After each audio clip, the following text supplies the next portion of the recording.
everybody. I am live. Um, Hold on. We had a little bit of technical difficulties, but we're here. We're back. Jeff is on his way. I just want to appreciate everybody that's here, taking your time to hang out with us tonight. This is going to be a good one. It's going to be really interesting. Lots of cool stuff to find out, to learn, to hear about. Um, I'm personally stoked. This is something that I've been wanting to do for quite a while. And while I'm waiting for him to jump back in, I'm just going to say shout out to everybody in the chat. I see Casey, Aaron, Willie, Vertigo Beats, what's up? Michael Brooks. I think Jared, I don't know if I said you already. Jess is here. Appreciate you, sis. Hey, Champagne Rain, how you doing? Straight White Male Wallflower. Annette, what's up, sis? I appreciate you guys. If I missed your name in the chat, I apologize. I'm just kind of... There we go. I think we're back. Are we back? Jeff, are you there? Not quite. We're getting there.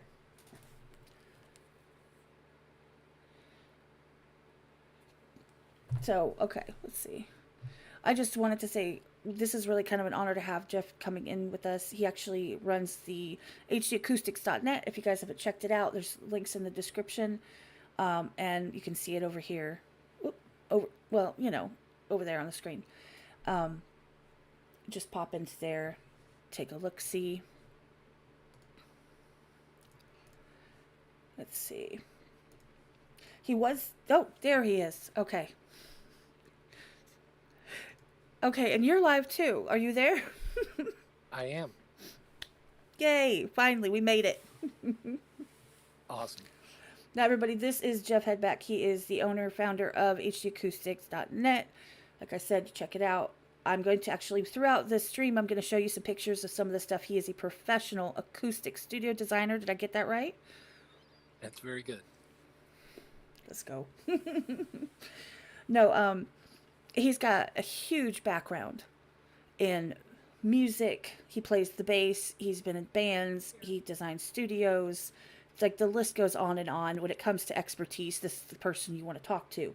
So if you need to know something about design, sound, all of that, we're going to be talking about a lot of that stuff tonight, as well as some of the things that he's done. And just chat, let me know if you can hear me, if you can hear him, and we're going to take off.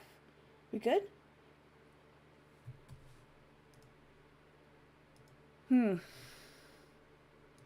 Hold on. Technical difficulties again. All right, let's see.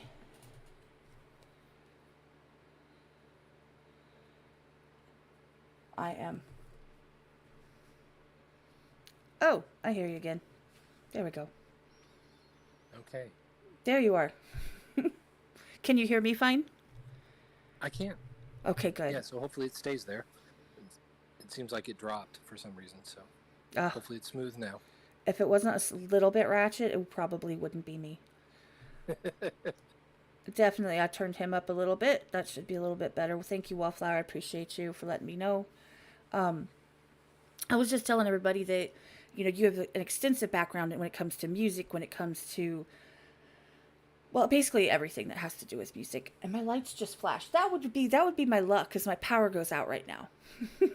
Oh no. What's up, Dino? I see you. But no, just to start off with, you obviously you play the bass. You started when you were really young. Well, really young, honestly. I think I tried to play piano when I was about 9, and I gave it up in like 3 months.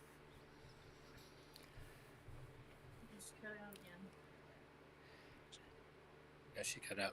Hey, Kat, can you hear me? Yeah, we can hear you fine. Okay.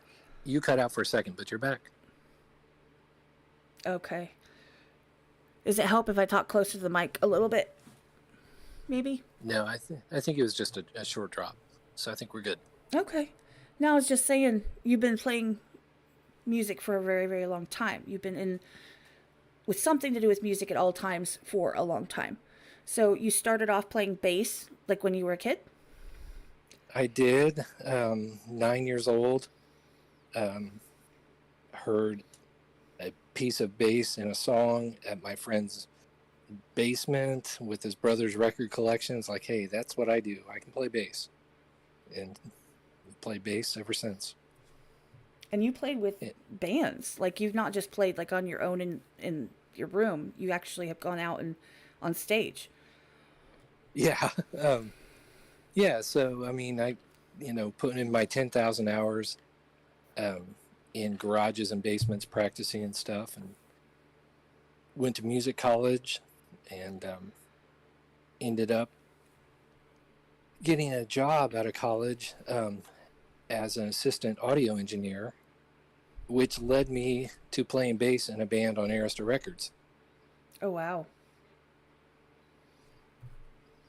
How long did you do that for?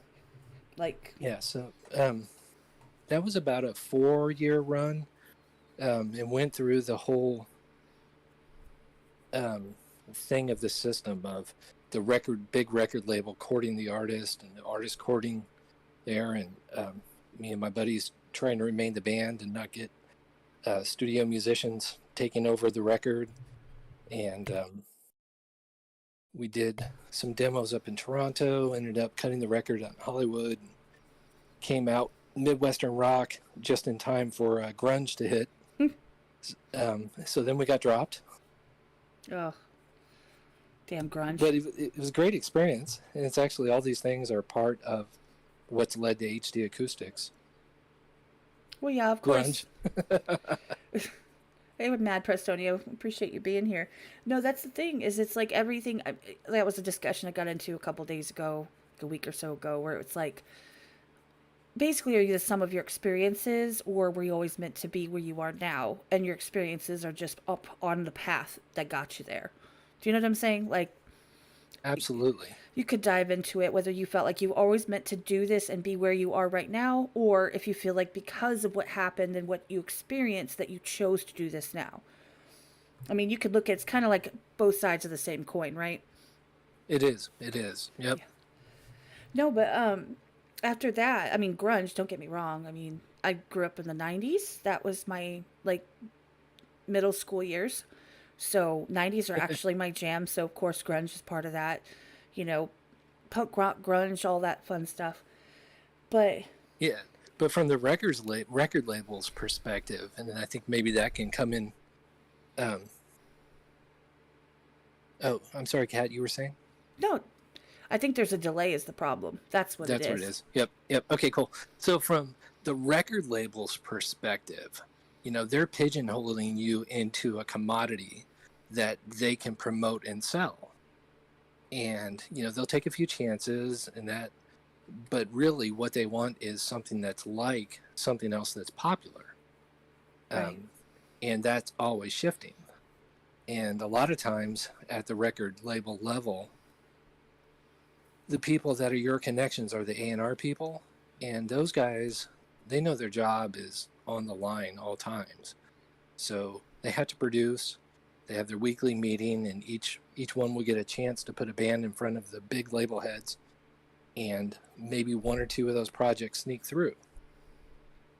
And the other ones, are on a short hit list. And that was back when there were actually budgets. Like now, the record labels don't really do budgets. They're more focused on trying to do the 360 deals and create branding and products, because the revenues from music are so diluted now. It used to be that between radio and products, that was the revenue, and now it's all different with streaming. Right, because in general, it's going to be from multiple avenues of income. It's going to be from merchandise, it's going to be from streaming, it's going to be from, clicks, it's going to be from all those different things as well, instead of just, and the tours, of course, especially selling merch on tours. From what I've heard, I don't know, I've never sold merch on tours, so I don't know for sure. But no, it sounds like it's coming from multiple avenues, and it seems to be a little bit more unlimited than it was before. Before, they would just focus on the artist, the band, whatever, and they would promote them as who they were. And now it's all about who can be clickbaity, who can get the most clicks, and who can sell the most junk. Yeah, I think so. And if possible, the record labels want to just get you so that you're attached to products and all of that, and they get a piece of all of that um, by promoting you. But now music is different. I mean, and we'll get back to studios here in a second, but it's really, you know, obviously you are endeared towards independent artists. I love independent artists also, but there really is no barrier. There's no barrier to jump in, and there's no automatic like way to reach tons of fan. But it's almost back to like there was a great saying I loved about. It was from an early Motown engineer, and he's been asked, "Hey, how do you have a successful music career?" Well, you get your shit together and you create a show where you can kick ass for 50 people, then you get good enough to kick ass for 500 people, and then you get good enough to kick ass for 5,000 people. If you get there, you're going to have a career. Right. And I think that's now, like, live is still always, if you can get that fan base, that's always going to hold. But now maybe, a YouTube community or a social media community can become that. They're probably different numbers than 50, 500, and 5,000. But I think that's where the record music business is now. It's about finding that niche. No, I completely agree. And you did nail it. And by the way, for anybody that's new, here are a couple of new faces that people I know of and people that I see in the chat. This elsewhere is notorious, or at least we try to be, for supporting independent artists, creatives, anything of that sort. If it's somebody who is grinding and hustling and doing their thing, promoting themselves more than other people are promoting them, we want to help, and we want, if they're, well, if they have, if they're good at what they do. We don't want to promote somebody who needs some work and like push them out there like, oh, it's the best person in the world, because we don't lie like that. How, and I'm just being sincere. I'll be straightforward about it. Like, you can't just roll out of bed, record a song, slap it on YouTube, hope someone sees it, and then expect anybody to really like push you. But the people that come here, they like to support independent artists. They like to see new people. They like to subscribe to them, check out their music, do all of that stuff. So I'm really, really love independent creatives. And I say creatives because I'm talking YouTubers, reactors, artists, rap or songs or rock or whatever, as well as authors, producers, beat makers, all of that. They're all welcome here. So anyway, that's my spiel. But yeah, definitely. I think that the hard part is just kind of finding yourself, carving your way, especially because you're doing it independently versus, a record label would basically carve your way for you and say, this is where you're going to go and this is what you're going to do. And this is how you're going to do it and how we're going to help you. When you do it yourself, it's like, well, is this the lane I really want to be in? Is this the lane I'm meant to be in? And it might adapt. It might change. You never know. Honestly, though, I don't think that's correct that the record label is going to carve the lane you want to be in. They're going to carve a lane that they want you to be in. Oh. And I've seen that. Another artist I was with had a deal on Sony Epic, and by his fourth record, they were shipping him around to write songs with Michael Bolton because Michael Bolton was really big right there. Well, his music had nothing to do with Michael Bolton.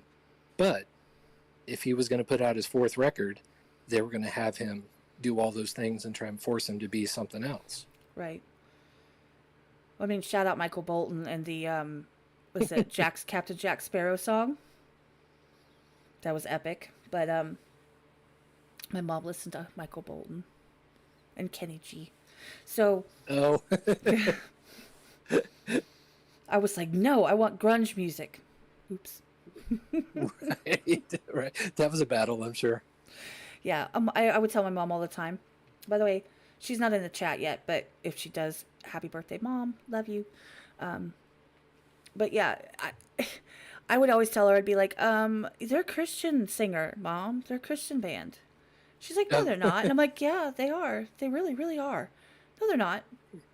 Yeah. Can't hear the lyrics much anyway, so. I'm like, see, DMX is talking about the cross. Right. Hand to God, I would do that to her, and she'd be like, I think she like gave in a couple of things, but most of them she's like, mm-hmm. She knew better. But no, I mean, so we were talking about you being in a band, and you moved on from there. What did you do after that you left the band? I mean, I know at some point you went to college. That was probably after you were in college, right? Yeah, college first, and then um, Go to college, y'all. full time. Um, well, it was Berkeley College of Music. It's a topic to talk about. A lot of people, hey, what do you get from a music college like that? And the information now is kind of out everywhere. You kind of get more than the information, which back then it was kind of not as available, but it's more the environment and being around all those creative people was really one of the bigger things. And, having to fight and scrap, to stay in certain situations that were challenging, your weaknesses. Well, now, I mean, of course, we have YouTube University. Exactly. Yep. Yep. That's where I get most of my knowledge. Not most of it, some of it.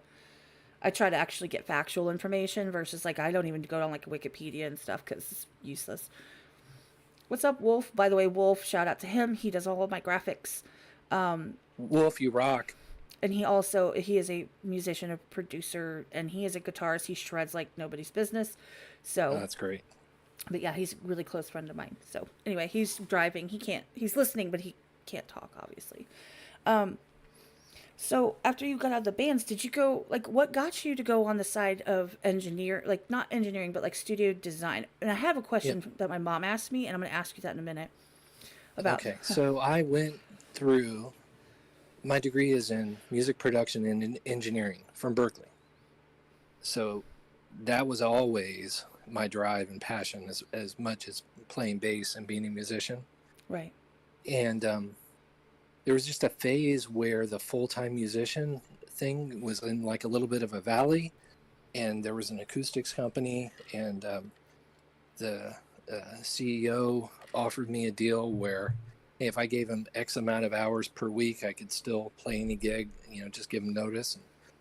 And it was kind of a transition. And then within a couple of years, I was like a regional sales manager and artist relations manager, and physics. I had a background in playing in thousands of rooms, hundreds of studios, Right. and then it was more just putting the pieces together of certain things of acoustical physics that honestly, like the music schools don't teach. Write that down, y'all. Acoustical physics. Yeah. It's a thing. And we're going to talk about it too. That's kind of cool though. I mean, honestly, you would think, see, that's the right way to do it. Is like, look, if you do this, this, and this, you can take the time off to do your thing, but you got to at least like hit these milestones, right? You have to like hit these deadlines, hit these milestones, whatever the case may be, but you still got to do what you wanted to do. That's right. I mean, That is right. that's pretty badass. Yep. Why y'all putting eyeballs in the chat? Y'all freaking me out. I hate when they do that because when they put like eyeballs in the chat, I'm thinking, are they saying that about acoustical physics, or are they saying that because they can't hear me anymore, or like why? Don't freak me out, y'all. Oh, they didn't know they had to take notes. Oh, There'll be a well, quiz I'll later. lighten up on that. There'll be a quiz later. Yeah. So you might ask what I do as a studio designer. Well, I was going to. And Haven't yet. so Because I design, meaning I create the form and the shape. I create the wall systems and construction systems. I create all the stuff in the top studios. Most of what you see that the eye sees behind that, like, okay, our picture there, behind all those wall surfaces, that's actually fabric. And they're various depths from 4 inches to 18 inches that you're looking at. That's actually Christina Aguilera's personal studio. I did that about 10 years ago. Oh, wow. There you go. I'm looking and see you guys. It's I know it's in the corner over here. By the way, if you go to hdacoustics.net, you can see all of these pictures and all the studios that he's designed. You can see them on his website with multiple views of the rooms. It's really cool, and they're really like high def pictures. So I'm looking at it on a 27-inch screen. So I'm like, ooh, and it's up here. So that's what I'm staring at. So okay, Yeah, so what you're saying is that the beige behind those two red lamps is fabric. and all of the ceiling surfaces that you're seeing, Okay. except for the articulated, those are called acoustical diffusers, and we did LED strip lights around those, so they're kind of lit up as a feature. But all that wall surface, that's all fabric, and behind that are all the things that I've designed for the room to respond right. So do you do the design? Okay, let me try to make myself clear, which I Yep. don't think I can. So, for This is a great example, picture though to poke around and ask any question because there's great stuff here. look at the parade of Grammys behind the couch. Exactly, the parade of Grammys. Yep. So, what I'm looking at, I'm pointing at the camera, y'all, but I'm actually pointing at the picture. On the couch, there's the pillows. Like, did you choose the color scheme? Did you do that, or do you just go do the technical side of what needs to be where it needs to be? Yep. So on this, and each project kind of has its own team, its own dynamic. Okay. She had her own interior designer. I forget the guy's name, but he was really good to work with. He was kind of insistent sometimes, but he was also very accepting of. So basically, put it this way: I'm designing the form. So almost everything you see in there, I'm designing the form, which has a specific function for the room to work, and then he made it sparkle and shine. I So he gotcha. picked the actual fabric. That door is real gold leaf, and my studio builder had a nightmare.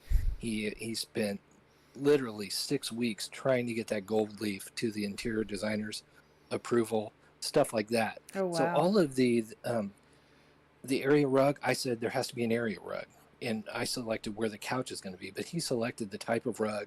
He selected the all the the pillows and stuff. The lighting design is all mine, and I picked all the features that are recessed. He picked those really cool hanging pendant lights there, and Okay, so that the lights that are around the ceiling, those you yeah. picked So out. However, the red ones hanging off, those are something the interior designer picked. Now, yeah, he asked if he could put lights there, and I said what type, and he described it. I said, yeah, you can do that. oh, hey guys, thank you everybody who's coming from Menaces. Appreciate that. Much love, guys. I see you. Tell them I said what's up. Um, so here's another question. After you build this, after you make this and it looks amazing, can she like decide that she's gonna push pin pictures of her kids or whatever drawings on the walls, or will that affect the? Well, not at this level. Um, I'm but just but there are asking. sometimes. No, that's a great question. There are times where that type of flexibility of, hey, we might want to change something, we want to add something. So in these systems, basically what the eye's seeing and what the ear's hearing are two different things, and there's lots of stuff, like it's like taking the skin off a body. There's a lot of stuff behind there. Um, and if I know that that might happen, then I'll design that flexibility with backing boards or things like that, so that could happen. But no, this wouldn't be like a cork board. You know, hey, don't forget to pick up. I see you guys coming through. Appreciate it again. Tell him I said hi. Menace sent over his people from his stream to come in here and drop a comment and click the like button, which I really appreciate. So this photo is from if you were at the mix position and you turned around. This is Okay. diagonal across. Okay. So um, this room has a main stereo mix position. It has a secondary production suite, which you can just see on the left edge of that. Okay. There's also an entire separate home theater system, and I laid out the type and the location of all the home theater speakers, and those are all concealed behind the fabric. You don't see any of those. But she wanted all that function. She wanted to be able to sit in there and it to operate as a home theater, but also to be her home studio. And then behind the gold leaf doors, her vocal booth is over there. Okay. So that's where she would stand and sing and do that recording with the, like, enclosed. That's right. Okay. That's right. So where things are placed, that makes a difference as to what kind of sound it is. Like, and it doesn't matter. I mean, I think this is, so obviously, like, there's grooves in the ceiling. I know that those probably have some function. Is it like, I don't know what the function is. I'm just curious. Do the grooves like in the ceiling have function and things like that? Is it just make it sound different? Yeah, all those things. Okay, so the goal is, number one, for the eyes and your ears and your whole vibe and everything to feel comfortable. And that's not like a totally dead room. The room should be balanced sonically. And a level that this artist is used to being in the world's top studios and has just an instinct after all that time of what those are kind of like. And so I'm able to do some things that pull off some of those things that an artist of that level will be used to, but also make sure, hey, it's part of her house. Right. You know, and make sure it's not, you know, overboard. It functions at the level of studio that she needs, but it still feels like it's part of her house, which is, honestly, that's what the her interior designer, you know, because he had responsibility of the whole house. Right. And well, that's perfect. I mean, that's really cool. I keep looking at the ceiling for some reason. Yeah. So yeah, that's a combination of those articulated diffusers are from a company. I didn't design those, but I used their product in my design. Those are all like these little wood blocks that are angled. Okay, so what does it do? Obviously, a diffuser, we kind of know what a diffuser does, but what is its purpose in layman's terms? Yeah, its purpose right there is spreading out the sound energy so that as you're further back in the room, it sounds much more like you're really close to the speakers, so that the room is spatially consistent is the term, meaning that wherever you are in there, you're hearing a very similar or exactly the same sound all the way across the audio spectrum. You know, the bass is tight and clean everywhere, not like booming somewhere and all sucked out somewhere else. Right. That's actually the technical term. And that the mids and highs that your ears hear more easily are very articulate but smooth, not dry and damped out. That makes sense, because then you're not like standing. You can't go like get on your cell phone in a corner because you know that's the dead spot Right. where you don't have to. You could hear better. But that makes sense because generally, you know, people have people over to like a listening session or to do different things, and no matter where you're sitting, if you're a part of the team or if you're part of it, you want to be able to hear. You don't want to have to like crowd up on top of somebody in order to hear what's going on and hear it clearly. I would assume. Right. So the first thing, you need the mix position to be accurate. Which is where we're looking from. Where we're looking from, not at, right. Right. But then beyond that, I want my studios to be consistent and smooth, or else, so the ears feel at ease very quickly. I think it's gorgeous, to be completely honest. Oh, I mean, that's a pinch me project. And that's part of like, so one thing I thought of earlier is like, well, how did something like this happen? Well, it like we talked about earlier, is an accumulation of different experiences and people. And then I became this one clicks acoustics guy. And then that led to this and led to this. And they you know, they say, oh, I got my guy, you know, and that's really how that builds. It's community. Right. Well, because someone says, oh my God, I just absolutely love it. I really want something done. Oh, really? Well, here's who I used. Check them out. I mean, and like this project and some of the other big quote, you know, Uber stars I've done, I'm like really behind the scenes, even though I'm working with the builder and the studio designer. I didn't ever talk to Christina. I was never on site. You know, I do all this remote, my part of it. Right. but also, and it depends on the project, but I can have a ton of responsibility and almost be like the project manager at sometimes. I'm going to go to the next picture because that's absolutely gorgeous. And I didn't like line them up in any certain order, so I'm just gonna be you're gonna be as surprised as I am at which one. Ugh, I can't even talk. Which one's next? All right. Okay. Okay.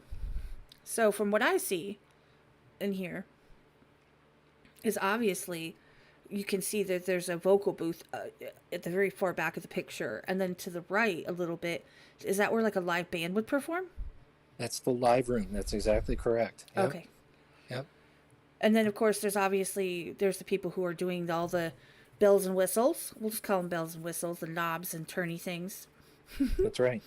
And then there's that second level of obviously they're intending to have people that are going to be there to listen while this is all going on. That's the producer's credenza. Oh, I'm going to write some of this down. Yeah, yeah. I'm going to You make pick up channels good words. in my Yeah. Discord, and I'm going to start like this is the producer's credenza. Yep. That's what I'm going to call it. Yeah, so this studio is in Indianapolis, which is where I'm located, and it was a big deal for me to get this project of this level in my. I mean, I care about the legacy and stuff, and it was really cool to get this project. This was actually featured on the cover of Mix magazine in the Studio Design Edition of 2021. Oh wow! And it's called Roundtable Recording Company. They're doing great. It's actually 3 full studios in there, and then they have a couple. They have like a teaching center also in there, and a podcast center. And but good eyes. So between the speakers is a vocal booth, and I actually call that the vocal nest. And then this client wanted a lot of glass to the right, so that whole glass wall was really complex. Well, I mean, you'd have to make it of a specific type of glass, I would assume, because that would affect the sound. Yeah, that's part of getting the sound transmission control so that the speakers don't bleed into the mics and the instruments don't bleed into the control room so you can hear things. Yep. Well, and plus, you want it to be pretty and see-through. But, to check all those boxes, you'd obviously have to be very careful about what type of product that you used. And I see... Yeah. On to the right of that big window panel, I see that there's panels on the wall. Now they look, and you're probably gonna think this is dumb, but like in college when you walk by and they have like pinned up stuff where you like rip the number off, like they posted up, room for rent, stuff like that, and it's like it's framed in a box. That's what that looked like at first. Which I know that's not what it is. And the other thing I see is on the left-hand side. Oh, whatever. It's my left, whatever. That green wall is like that. It's... Yeah, so good eyes. So that left, the green wall, you see the angle there? Yeah. The glass, which is symmetrically opposite, is at the same angle. And that's how I dealt with the glass being to the right of the speaker. The green wall is to keep the sound from the left speaker and the right speaker acoustically symmetrical, which is super important. You can't have one thing going on one half of the room, something different acoustically on the other, and the sound imaging stay locked in. So those angles are so that the sound waves that hit that don't return back to the critical listening areas in a bad way. They kind of just they're neutralized by the angles. Okay, so this is going to be another silly question. So because the angle is like, I can't do my hands right. Like, what is happening here? Is like that? Does that mean it's going to bounce off this way and then down that way? It's going to break it towards the ceiling and floor? Yes, exactly. That's exactly right. Okay. Do you want another quiz word? Sure. I'm here for it. It's called specular reflection. The angle of reflection is equal to the angle of incidence. I get that. I get what you're saying. I don't know exactly what the incidence is. Exactly. I would assume that that's the sound that's hitting it. And this is another one where my design, like if my 3D wireframe has 100% of the form there, 100% down to the grooves and everything, every angle, every piece there. And then my client picked all the finishes. He did an amazing job. It kind of looks super like 50s, 60s retro. Yeah, which their business name and their when the, I was doing discovery and asking them, hey, well, what's your vibe? What are you into? And they're like, well, our business is Roundtable Recording Company, and we like Knights of the Round Table stuff. And so those elongated triangles in the live room that you can see through the window, that's kind of pulled from these medieval themes. Right. And then by the time they finished it, they realized that their building was like mid-century modern, um, and they turned it into exactly what you're saying. So it's kind of a mix of those styles and themes. Now, up on the ceiling, those cardboard. Okay, it's not cardboard. I know it's not cardboard, but it Yeah, looks. they're actually wood. Yeah. Well, it looks like cardboard. It looks like that thing that goes in the thing out of the box and that thing. But anyway, can't like a huge egg carton. You know where it has like the little sections. But that okay is are they if you looked up, if you were underneath it, looked up, would there be completely? You could see straight to the ceiling from Yeah, that. those are open cells. Yeah, and the quick way to describe those are like food processors for sound energy. So just really smooths things out, and it sends really consistent energy back to the mix position. So that's another way of having the room sound open, clean, and tight without being too dry. Okay, that's super cool. I'm telling you guys, I'm looking at this on a 27-inch screen, so I'm just like, ooh. I'm looking at all the little stuff on here, and I'm just all excited. Okay, I'm gonna go to the next one. You ready? It's a surprise Right one. on. Yeah. Yeah. That's round table as well, It correct? hasn't switched yet. Yeah, so that's Studio B. Yeah, so Okay. each studio has a different aesthetic theme. And again, if you look at my wireframe, the exact form, every piece is in my design and how thick it is, what the systems are in there. And then my client, he's like, okay, that's a hard surface. What can that be? I can go, well, it can be paint, it can be stain. He goes, could it be wallpaper? Yeah. So that like blue and black, kind of cool mid-century, that's wallpaper. And I was like, yeah, that's great. By the way, like I said, if you go to his website, if you're looking, like if you're squinting at the details, all of these pictures are on his website, and you can check them out there. You can blow them up too. I will also, if it's cool with you, Jeff, I'll also post them in the Discord after this, and y'all could take a Sure. look there as well. So then you can like literally like zoom in and do all that fun stuff. Because honestly, this is cool as hell. And if you can't see, and I know it's small on the YouTube channel, I could try to make it a little bit bigger. It would just mess with all the settings, but honestly, check out the website. Everything's there and many more. Okay. This one's a weird shape though. Is this like an no? Okay, 1, 2, 3, 4. It's not an octagon. Like it's a different shape. Does that obviously the shape of the room is going to change completely how you're going to set it up, right? Because what you put on the walls and on the ceiling, everything changes the sound and where it's placed at. Even though you can make it look cool, which is badass, but The dimensions, the shape, all of that are all part of the result.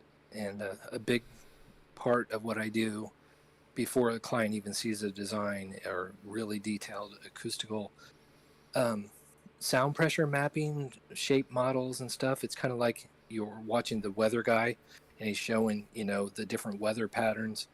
I do sound pressure maps that show, higher and lower sound pressure places. And then I'll shape the room to minimize those. And then I know what room treatments will do to make it, at the level that the client's going for. okay. No, that completely makes sense. I can see what you're saying because, I mean, if you literally are picturing sound as waves, as a physical thing that you can see, like even like a aurora borealis, like the light waves and stuff. It's the same as have you ever seen a video of something on slow mo where somebody sneezes? You never see it in real life, but well, you if you do that, you should run. But you see like it in slow mo, and you see, that and where it goes, and you'd be surprised. Like that's what I think, because like sound, I don't think of it that way. I'm like, yay, it's in my ears.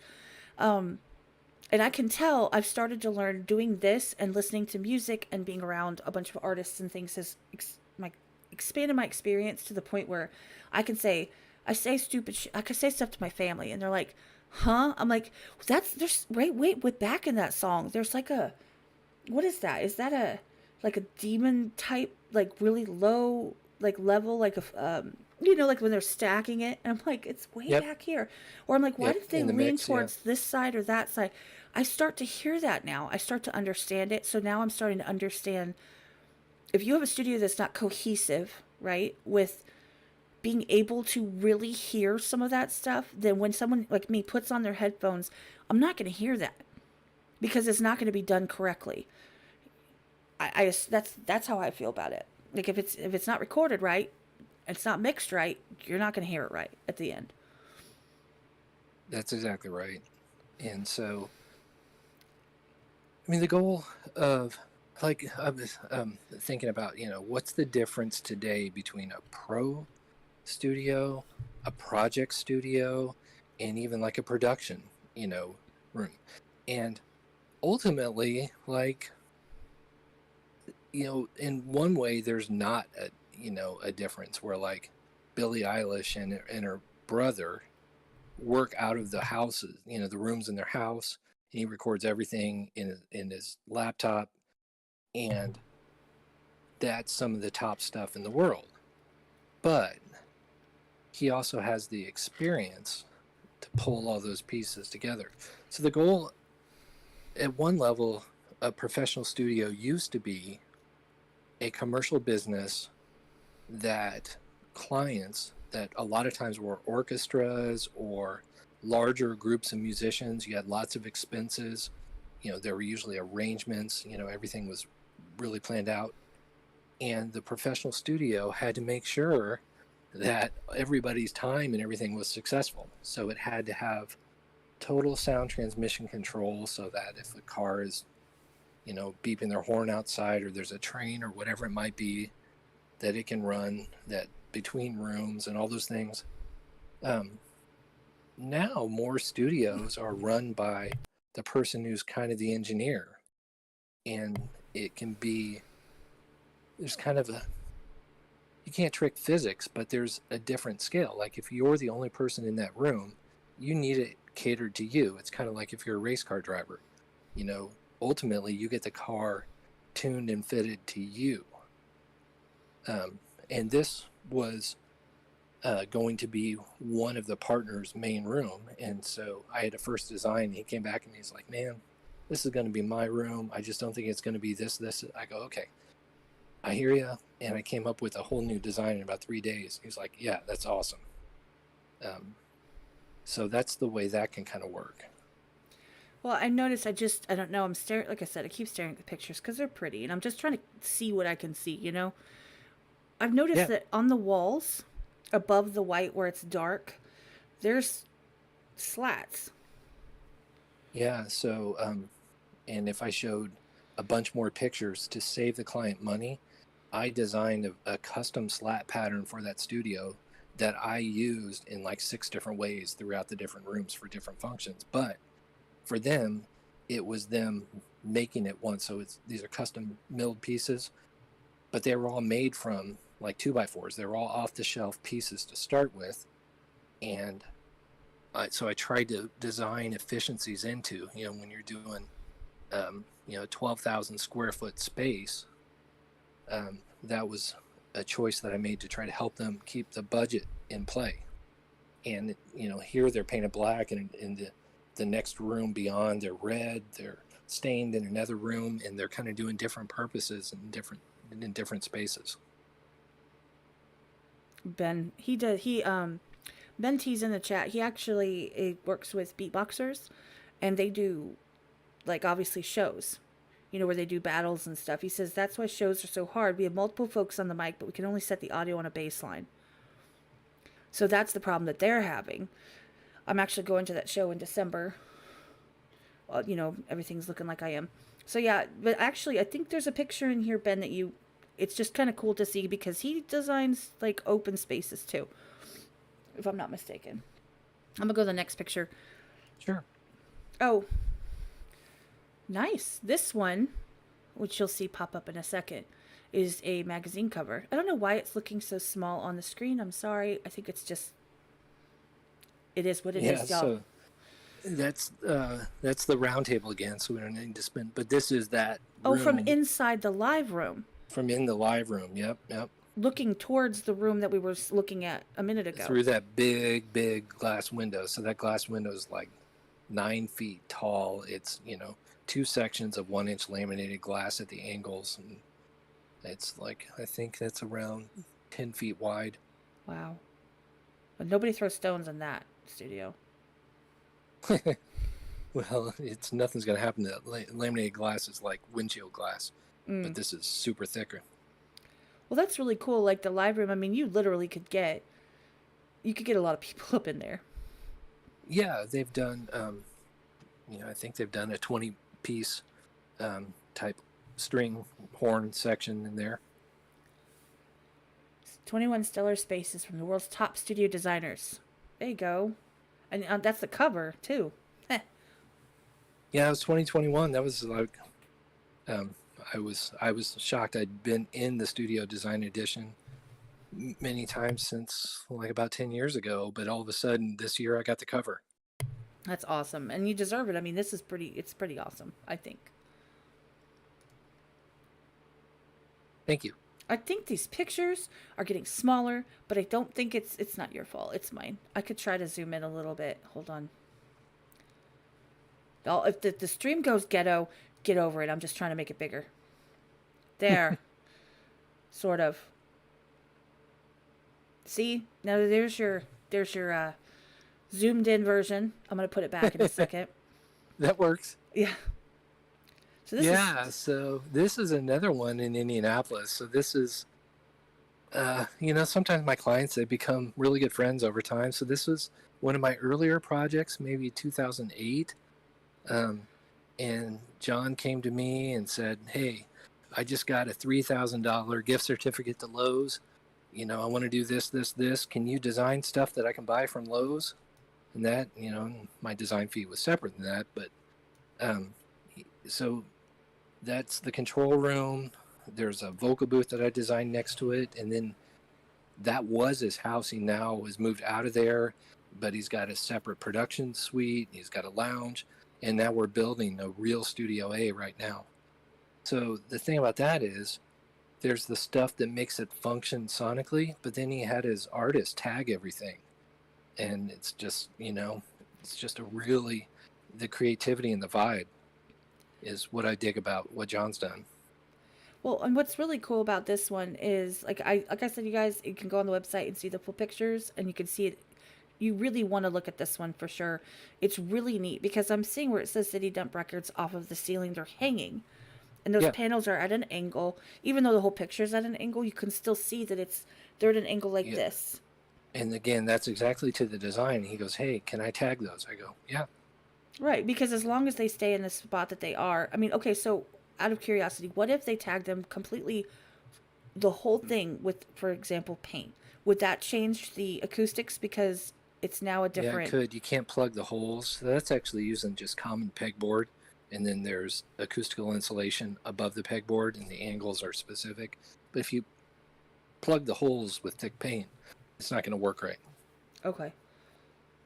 So like what he did, you can obviously see on the one where it says dump, you can actually see that the holes are still open.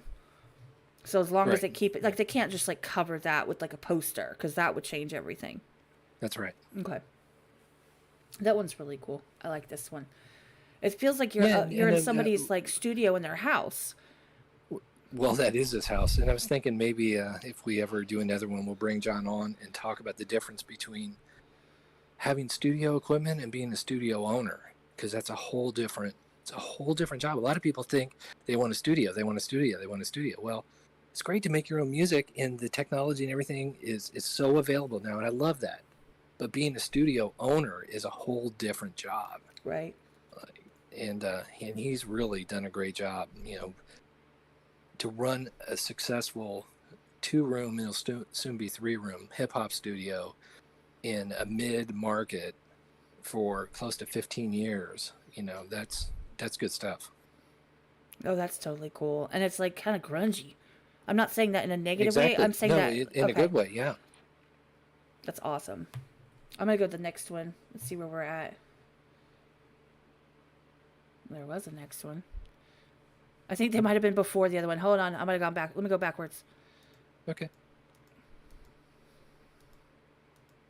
Ah, yeah. I've got to go backwards now. Ooh, okay. So y'all can see this in the chat. Y'all can see this a little bit better. Because this one's... Yes. So that's one that was completed this year. That's just outside of Minneapolis. It's called Reverb and Echo. And this to me, and I use these words, this was featured in Mix magazine, not on the cover, but it was featured in Mix. And it's a mashup of like warm wood tones and mid-century modern forms and textures. I like that back wall is wavy. Yeah, that's a custom piece that I designed, and I've used that in a few rooms. Yep. So all those angles are, and the route throughs are all specific to the room functioning. And again, that's the thing. You're looking at almost all fabric surfaces, Right. in different things of different depths. And I can see the pegboards on the bottom around the base, like the baseboards. Well, they come Right. like mid. That's 15. Those are 15 inches deep. Those are part of the base trapping in the room. So the low frequency is tight everywhere. And this client had that pegboard custom milled, so it had a wood veneer on that, went the extra mile. And I can see the rugs, obviously, because if you take the rugs out, you're going to get an echo, I would assume, from those floors. Yeah, not really, because the ceiling's all treated. Mm. So the rugs are just more for human comfort. We like that. I'm going to say this is what's daunting to me is I'm looking in the bottom right-hand corner, the back of that, and there's like a million cords. Oh, yeah. I have my work computer and my like the stuff that I do regular computer streaming and things like that. And my cords are like this. Yeah, my top studios, to have an idea on that, on the audio wiring, My camera just went out. Hold on. Okay. I'm fixing it. Cool. Just to give you a context of like what's involved in wiring, like the very, very top studios, there'll be generally about a 6-man crew for 2, sometimes 3 months doing nothing but pulling and terminating the audio cables. Yeah.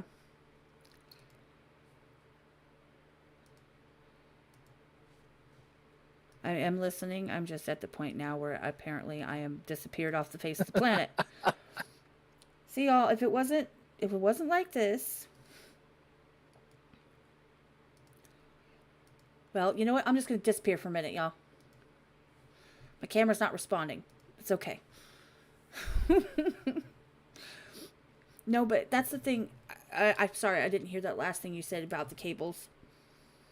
Yeah, just context of like at the biggest levels, what it takes to do the audio integration in these studios with lots of outboard gear, large format consoles, and that you'll have about a 6-man team working 10-hour days for at least 2 months, sometimes 3 months. Right. That's insane.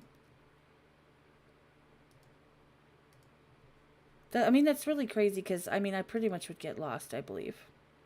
So one thing that was on my mind is like people, including myself at different times, think, oh, well, if times are just different, I wish I was in this era or that era. And I've actually been on a mission this year in 2022 to figure out what is the studio in 2022, which is maybe a good thing to think of because I design studios, and what are studios moving forward. And I realized you can pretty much take any 5-year chunk of time since music was made commercial, since they started selling records, which is really the 50s. Right. you can take any 5-year chunk, and then the 5 years before and after had totally different technology. It is always moving. There is no golden age. The record business is always shifting. There's always the money people trying to find a way. They're always going to make their money. If anybody makes money, they're making it. Um, and so I think the thing out of that is now's the perfect time. There's not going to be, tomorrow's not going to be better. Like, now's perfect. Jump in. Right. And like you said earlier, you said a great thing where it's about the artist finding themselves. And, the space is important on that, because if you can't hear right, and a lot of people are using headphones, that can work. But if your speakers are set in the wrong way, there's details on that, and you're not hearing right. If you don't have the experience to do certain things, and then sometimes a lot of people today, because the technology allows it, they do everything themselves. And actually, like, collaborations are great, and sharing that, inviting people into the music, and that is a super important thing. Somebody that's great at writing a certain part of it isn't necessarily going to be the best person to mix. I think the example of Tom and Evan, Tom giving Evan more trust, Evan taking that seriously, upgrading his studio, and the level that Tom's mixes have happened in this year are crazy. outrageous. They're crazy. Outrageous. And that's the type of thing, and that can happen on any different scale. But if somebody holds their creativity too tightly and doesn't share it with others, sometimes you got to really face the pain of, like, doing something you think is good, and you work so hard, and these things take tons of hours to put out music and all that, but sometimes it just sucks. But sometimes you got to put it out and face it and learn from it to get better. No, absolutely. Absolutely. I completely agree with you. I'm a huge believer. By the way, if y'all didn't figure it out, I had to change my camera. I changed it to a different camera, so it looks a little bit wonky and my lighting's weird, but who cares? I'm right here anyway. One of the things is I'm really big on, I really love when people collab. And Timothy, Dino, I see you.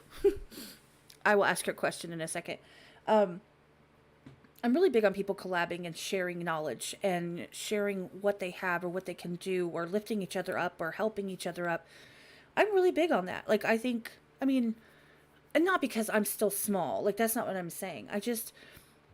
When you hear two people that would do really well together, I'd like to introduce them, and they've been dropping songs. Like, that's what happens when good people get together and they have no qualms about sharing and collaborating, and they make some wonderful things, because maybe this person is really good at this type of that, and then this person's really good, and they come together, they learn, and they grow. You can't, even if it's a bad experience, you can do nothing but grow from it. You can't be mad about it. So I'm a true believer in that, hands down. Timothy has a question. He says, I got a problem Low that, ceiling in the studio. yeah. Okay. So in the studio, if this is where you're cutting your vocals, just for that reason alone, you need to really dry it out. So what does that mean? That means acoustical absorption. And even if your ceiling's like 7 foot or something like that, that's more the reason to use some thicker panels. It's probably not the place to talk about what type of panels, but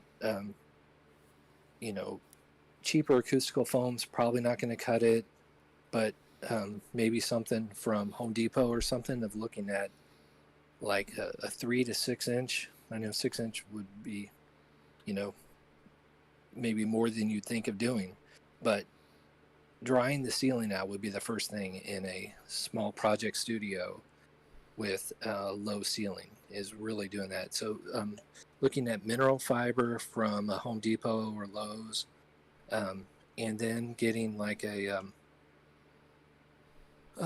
burlap, or no, the fabrics are, you can go to Joann Fabric, and any fabric that you can feel your breath through, if you blow and puff through it, is going to be acoustically transparent enough.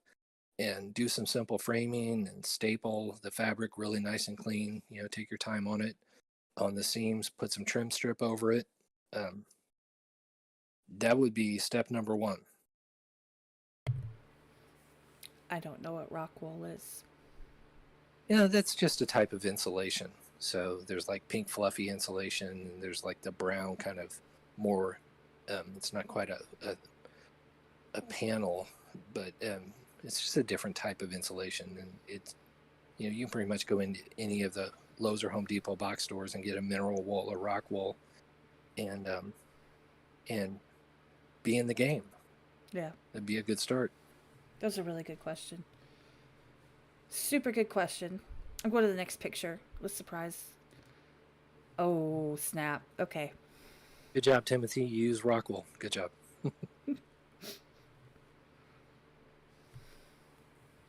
Yeah, so that's Oracle Studio in Houston, and Houston.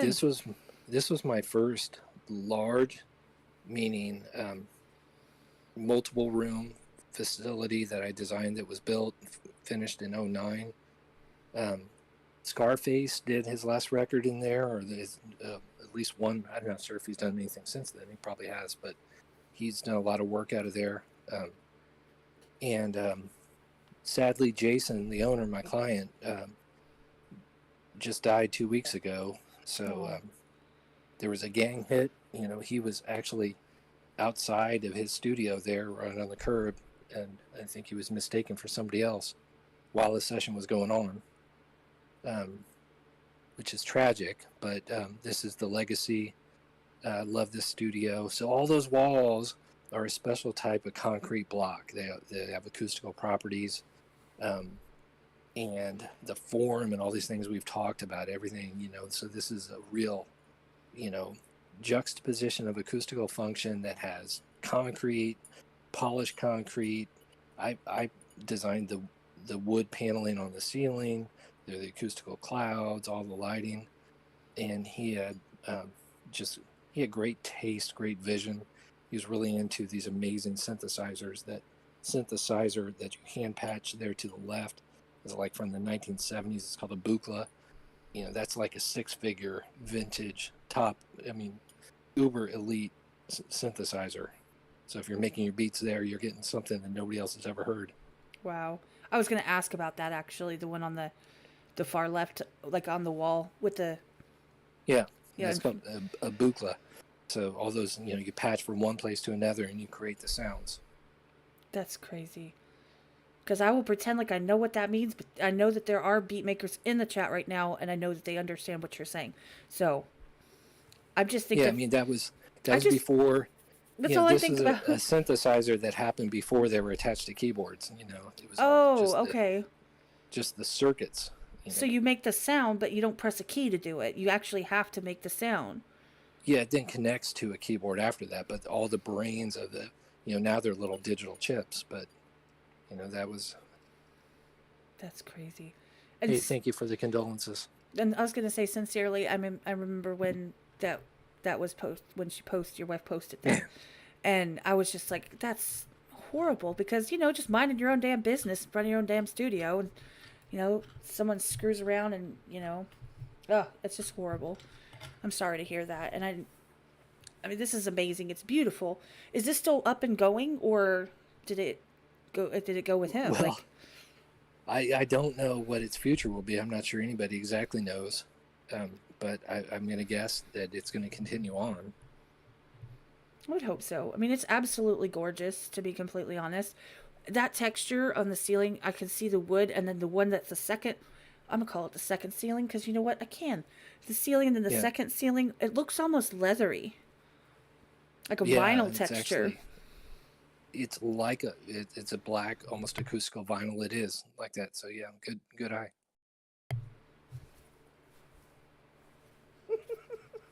I had no idea. I'm just guessing. I mean, it's mind-blowing because, I mean, I don't have a studio. This is my studio. There's my TV and my clock. I mean, there's my fan, whatever the heck it is. Like, I didn't actually end up turning my thing around with my back against the wall yet. I haven't done that just because it's been a crazy week, but. It is a drop ceiling grid, and those are acoustically rated tiles in there. So, there's specific function there. Yep. See, they know what to call it. I don't. Okay, so Yeah, no, I was just kind of reading in the chat. Yeah, that's a vocal booth, the one that's like front to the left, and then on the side, is that like another one? yeah, that's a medium-sized booth. Due left of the mix position, so that's big enough that you could have like a five-piece, up to a five-piece band in there. And then you can't see it, but behind us to the right in that picture is actually a full drum booth extension. Oh, wow. And this is it's in his house also. So the whole thing is a big metal building. And so apart from this is this cool modern open living room and kitchen, and then a couple bedrooms. And when he would have a bigger session, he would let the clients kind of have access to the kitchen and living room parts. And that's why he was outside in front of his house. There was a big session with kind of a big entourage. And yeah. That's so sad. I'm sorry to hear that. That's a badass room, though. I'll be honest. That's awesome. It is. Yeah. Yeah. It's beautiful. Absolutely beautiful. Like, now that's what I want my room to look like. Officially, like, that's... Yeah, I was talking to a buddy of mine kind of reflecting on this and the things that are in that design and the way that it happened. Although, I mean, it's a challenge. You know, it's uphill. Nobody, you know, I've said to many studio builders, no crying in studio building. It's like, it's different details, you know, and everything matters. But I'm not sure even today I could get a builder to build that. Everything in the building culture has changed so much that nobody wants to take on a different project. They would just want to do something that's simple, and that it's hard to get people to do things. So this one's really out of the box. You know, those walls, the block that they're made out of, are usually used in like certain types of gymnasiums and things like that. So to get a builder that would do this in a smaller, you know, scale than a big commercial building, you know, well, it happened pretty easily back then in hindsight, but today I don't think you can get anybody to do it. So I'm not sure I could ever design this space again. Oh, it's beautiful. I love it. Ooh, I have so many questions. I see cool shapes in weird places, and I love that. Yeah, so I love this that. this is Atrium Audio. This is has 4 control rooms, a super big live room. Everything's connected. Each control room has a booth. And this is control room A. This is in like the Lancaster, Pennsylvania area. And they wanted big glass. Well, big glass and sound reflections are tough. So again, that glass is angled. Lots of details going on there. And the clients, they actually, well, they're pretty well known. They've done a bunch of Grammy level stuff. They do a lot of hard hitting rock and metal stuff. But on the side, they have like this metal band where they all dress in Star Wars costumes. So I had a front wall design with, you know, that had several features, and they're like, hey, instead of your thing on the finish there, could we make this Star Wars grid panel thing? And I'm like, yeah, that'll work. That's cool as hell, though. That's super cool. What happens when they close the curtain on one side but not the other? Yeah, so that's when you're going to be in a serious mix mode in this room, you need to close the curtains for sonic accuracy inside the control room. But the curtains, because the main live room has 3 different control rooms that look into it, but you know, there's going to be only one control room that's actually having a session in there. So it's a way of getting privacy, of varying the acoustics, lots of different things. That's pretty cool. I just like up on the, towards the left-hand side, you know, you see through the glass and you see that there's just these panels that are like angled. They look like wedges stuck to the wall. And That's right. Yep. It looks super cool because they're one's up like this and the one's down like that. It's like Jenga. That's exactly right. Those are all custom designed by me, and they did a great job building them.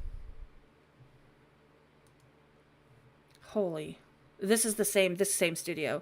This is the same, like, building. Yes. So this is the live room. So Yep. Holy That room that crap. we were just in, the studio window to the right side, that's that control room. That's A that we were just talking about. On the left-hand side of this picture, that's Studio C. Studio B is in the part of the picture that we can't see is to the right of where the picture cuts off. But this is the large live room, and it's specifically, I engineered and designed it for big, huge drum sounds. Ooh. I like the on the ceiling. Yep. Which, I mean, I'm sure they all have a function. I just think it's cool as hell. And then the fourth control room in this studio is my first certified Atmos music mix suite, which is a whole new part. It's the whole Wild West in studio design, Atmos music, where independent artists, right now, all the legacy artists, all the record labels are they're only one known revenue stream they can do is go back to the legacy artists that are still the biggest acts on streaming services and turn their legacy content that they have in their catalog into Atmos music. So all that's happening. But soon, I think it's super important to know that independent artists should be thinking about Atmos music, a whole different way of being creative, of their sound, like being more than just stereo. Darnell had a question. He says, "How's the hardware being used in the studio impact the design?" He doesn't. I don't think you specifically addressed the hardware, but I'm assuming he's meaning.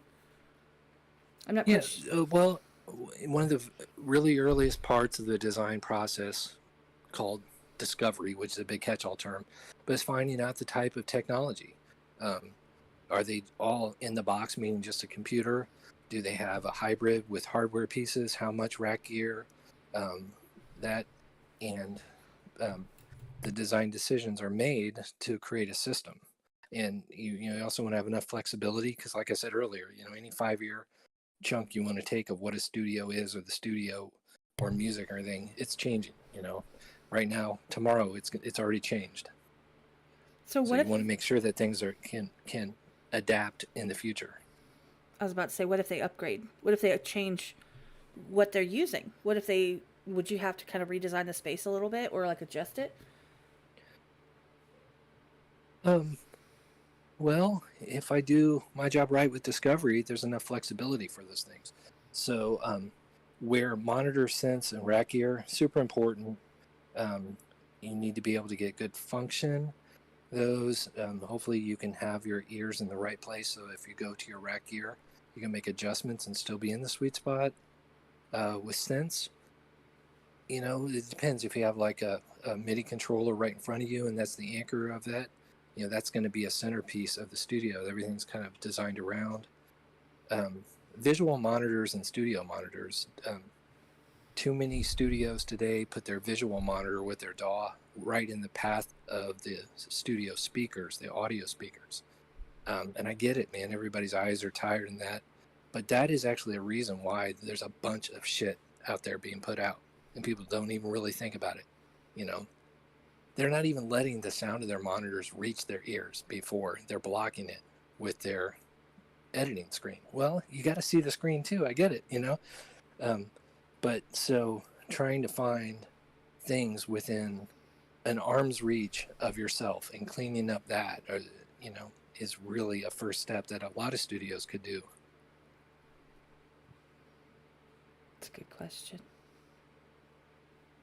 He said wood paneling would soften. Well, wood paneling is generally going to be reflective, so I like, wood tones, like right there, those wood walls. They are affecting the sound more than just the drywall that would have been there, but that's more for aesthetics and that. So the visual vibe, is important to the creative process there. I'll use wood as lots of different things for different ways. But no, the wood panels wouldn't soften. They'd maybe be more for, like creating different types of sound reflections. And did you specifically design the exit sign No, for I aesthetic didn't. That one. purposes? No. No, but it was on the architectural plan because this one, is fully through permits and all that. So I just had to ask. It was a stupid question, but I had to ask. I'm gonna I'm gonna swing through the pictures once again. I'm just gonna go through them. You don't have to. I'm just gonna flip through them. Um, if you guys have anything else, you can drop it. Definitely in the comments later. Obviously in the chat now, but in the comments later, if you see something that you want to, ask or whatever, feel free to do that. Yay! Logo. Let's go. There's a genie in the bottle right there with the Grammys lined up like that is super flex. Super flex. Um, but yeah, he's designed all these and he's designed a ton more, y'all. Like, go on the website, check them out. I understand that these designs and the level of his design is something that is beyond anything that I personally would ever be able to manage. Ever. Maybe like when I become a billionaire. I'm just kidding. But I've hopefully, I mean, hopefully a lot of it makes, I know a lot of it makes more sense to me now because like I said, I don't know how to do it myself, but I understand the concept of the sound and how you need to, I'm going to use my words, muffle it, or you're going to need to kind of expand it a little bit, or you need to kind of dampen some of those echoes, or, all of that stuff. Because guess what? I had that function on my computer where you have, where you can like do in the hallway or in a basement, and like it was like, it sounded really crazy.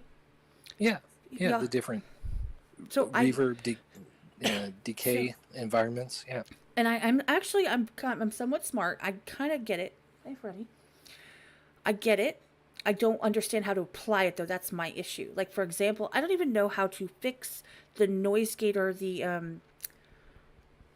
gain on my microphone because I fixed it once and then I screwed it up and now I'm just like screw it because at this point I don't necessarily need it.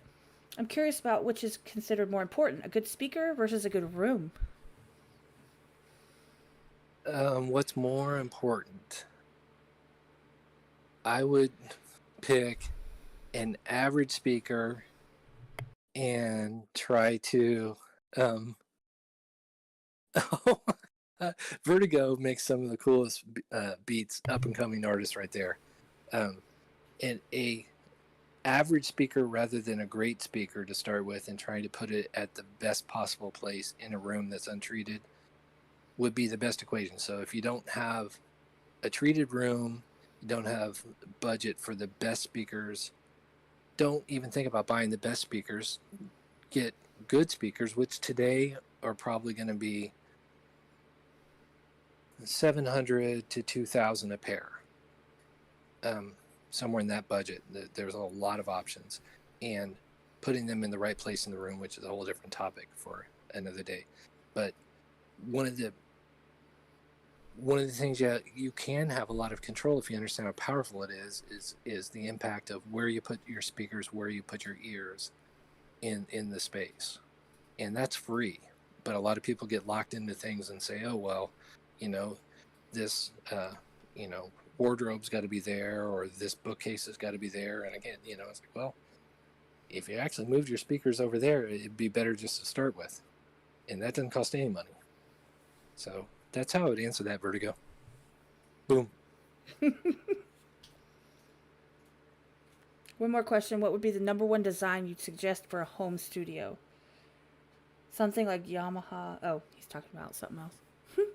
But no, what would be like? I don't know if you can narrow it down, but yeah, everything I do is custom. Right. And I mean, you are the go-to. I mean, obviously. I mean, my God, it's functional, gorgeous, and it's mind-blowing. Really, if you really, I'm telling y'all, go to that website, check out these pictures. Like, go like this and get into them because it's pretty freaking cool. I'd like to say that if you look at my portfolio, the one thing you'll notice is no two studios look the same, but what's the same is the process behind it. So really, they do become my studios, and actually my clients think of them that way too. But it's there. It's the collaboration. It's what they want out of it. Right. Yeah, rephrase it, Darnell. Because I didn't catch it, but that's cool. I mean, and I know you've got people in the chat, Jeff. I know you do. I've seen them throughout the whole thing. And I just want to say thank you guys for coming through. Appreciate that. Um, the only other question that I had that I wanted to ask that I didn't ask. That's a good question, Darnell. I'm gonna ask his first because that's actually a really good question. Would an average homeowner be able to build a functional home studio? Like, I guess he's asking realistically. I'm sure you. My opinion is, I think you could at least get some of the elements to elevate what you're Yeah. doing. I think yes. So the first thing you got to do is think about how loud you're going to be and how much sound transmission control is the proper term you need. So if you're going to be cranking it and you're going to bother other people in the house at different hours of the day or bother your neighbors, then that's going to up the cost. To get studio level sound isolation is, it's like building a 1,200 square foot ranch house inside a garage. Is really the equivalent of the amount of material and layers and stuff like that. But if you're not going to be that loud, it's totally doable. And there's a few good companies out there that not only have good products, but they offer design of their products that can get you in the game. I would be like the next level, doing something more custom, hitting maybe a higher level of performance would be the goal. And when I'm doing that, it's super important what monitors you like or the type of monitors you like. And that's definitely part of the discussions, and getting your whole mix set up optimized. Finding out what you might do, how many people you might be in there, things like that. But it's definitely doable. And one of the questions is like, well, do you plan on having quote clients over and running that? Because running a home studio is its own different thing. So trying to find things where there's maybe pathways for the customers to come in and out of, or different things to make it, less of a battle between the studio and the home. That was going to actually be my next question, which was basically the difference between like a home studio, this type of a studio, or like I would assume this is one that people come in on a scheduled basis, but they have ones where they would have like multiple booths, multiple rooms. It's like you see on TV and in the movies, where they're in this studio 4 and they're in studio 2 and stuff like that. Like like Atrium we were just looking at a few minutes ago. That's right. That's always got pretty much all 4 control rooms are booked, full time every day. So there's clients coming in and out, and it's designed and wired for flexibilities that one thing can connect to a different thing or another thing depending on what the session is. That is crazy cool. I'm sitting here like, okay, well, can I get my mic to not pick up my fan in the background? And should I turn my back to a wall so that I can hang stuff on it? Because that would be cool. But I also kind of was hoping it would help with the whole sound thing. Like, that's like my level, which is like my opinion. And my opinion doesn't matter, y'all. You know that because I don't know what the hell I'm talking about. My opinion is to get some decent equipment so you can push out some decent stuff. Once you're at that, then you go into, I would say, into more of a home studio, like a build out. Like getting your sound right with the equipment. Do what you got to do, right? Just rig it a little bit. But then I don't think like a home studio is quite efficient for someone if you don't have the equipment. I don't think. But it might be. Right. So what's the smallest studio that I built? I was reading here. Well, one that comes to mind is one in a basement in Chicago. I've got a lot of projects in Chicago. Chicago's got a lot of basements. All the ceilings are low there. And this studio is called Electro Works. And the room is very modest. It's like about 14 by 14. about a 7.5 foot ceiling. The room dimensions were the best we could do, and they were bad. So it was all about room treatments from there and positioning. And we did put a very small drum booth, but that studio's been rocking for like close to 15 years. So that's, I mean, I do one room projects and things like that.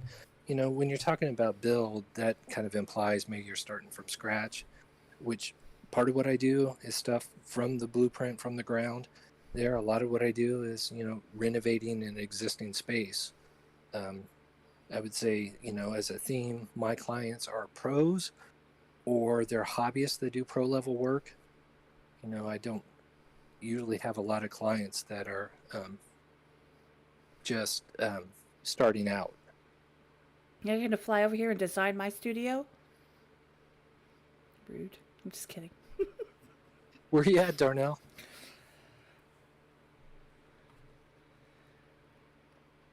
No, but seriously, I think this has been, I honestly have to say, one of the most informative and interesting podcasts I've ever done.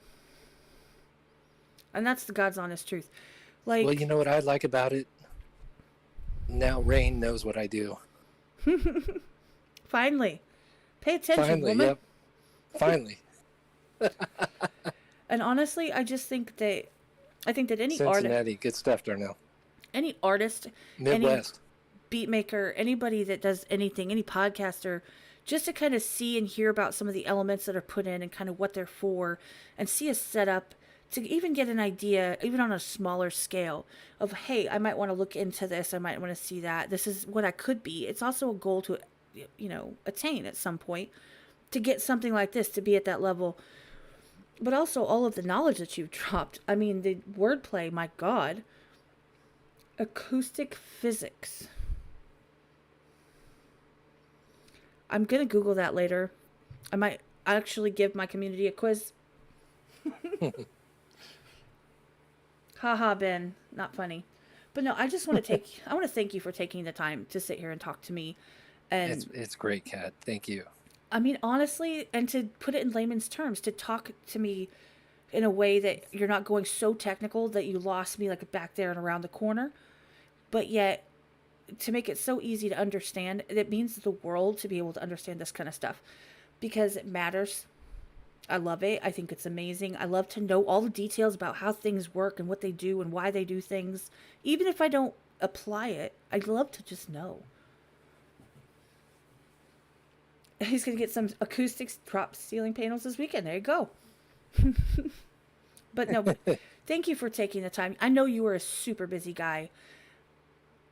No, this is great. I appreciate it. And maybe down the road we'll do another one. Like I said, I had the thought of bringing on John from City Dump and have him, like, we're doing the new control room A for him, and have him maybe talk about what it's like to run and own a studio, which is that whole different topic, how you run the business, how he books his clients, how he makes sure that the money, there's not, everybody wants a studio for free. Like, you're looking at Oracle there. Jason spent real money, and it takes a lot of years to pay all that stuff off. And yet people want stuff for free. Yeah. But at the same time, if you're an up and coming artist, to get the experience to go into a really good studio, just because it's a really good studio doesn't mean that the music comes out of it is going to be good. That's a quick lesson. But to get in there, and if you have the right engineer, the right team, and they get you comfortable, the thing that's going to come across the most is that you're confident in what you're doing. But if the acoustics and the vibe and the technology, the signal chain, the microphone qualities, the recording signal chain, if that's all top, like, that's an amazing experience that then you can take home to your setting and apply a lot of things, Right. So, if somebody's, don't be afraid to, like, reach out and connect to a pro studio and experience that. That could be one of the things to, like, push, your creativity and your level, quicker than almost anything else. I was about to say I would love to walk through one of these studios. I would love to, find one here in Houston that I could walk through and just be like, you know what, this is super cool. just to get ideas and thoughts and just to kind of be. I don't do music. I don't record stuff. I don't do beats. I'm not that person. So I'm never going to sit there and record myself. But to be on this side and watching things happen, I'm not saying watching someone at the time, but just to be in that space, I just think would be mind blowing. It'd be super cool because it means so much to what we all love music. We all love to hear bands. We all love to hear, rappers make the beats behind the music. Like we love it all, right? And to Yep. see where kind of the magic is done in a real studio, like a real world studio, I think would be amazing. I would love to do that. Timothy says, I love acoustical talk. Well, you're in the right place. Got the right person. You tuned in at the right time. What's up, Wolf? But no, Anyway, though, maybe wrap this up. no, absolutely. That's what I was saying. I appreciate you being here and taking the time to come talk to me. I would definitely be down for, anything, if you had, I would love to talk about studio and the studio ownership. I think that's a really cool aspect that people just don't understand or know about. And I'm all here for that. So thank you. Thank you. Thank you. Thank you, Kat. All right, you guys, everybody, appreciate you. Check out the website. It is right there on the screen. It is down in the description. If you don't want to type it in, you just want to click it, then do that. Please, please, please drop a comment. Hit the like button. Definitely check his stuff out. Appreciate you all. Have a good night. Sayonara. A tutelar at the ma. Ciao. We're out of here.